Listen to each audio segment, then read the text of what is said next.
अस्सलामुअलैकुम सामीन मोहतरम, ये मेरी प्यारी भांजी रामीन फ़ातिमा हैं। कोरोना वायरस का चूँकि आजकल हर तरफ चर्चा है तो उस हवाले से ये कुछ पैगाम देना चाहती हैं कौम के बच्चों को, तो सुनिए। Dear friend and my sister, अस्सलाम वालेकुम वरहमतुल्लाहि वबरकातुहू। मेरा नाम रामीन फ़ातिमा है। आज मैं एक इंतहाई अहम मौजू पर अपनी कौम के बच्चों से कुछ कहना चाहती हूँ।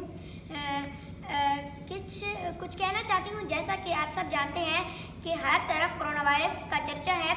मैं बच्चों की नुमाइंदगी करते हुए आप सबको ये पैगाम देना चाहती हूँ कि आप सब अपने घरों तक महदूद रहें, सफाई का खास ख्याल रखें, खुसूसन अपने हाथ, नाक, कान और मुंह की सफाई पाबंदी से करें और खेल के कूद के लिए बाहर ना निकलें।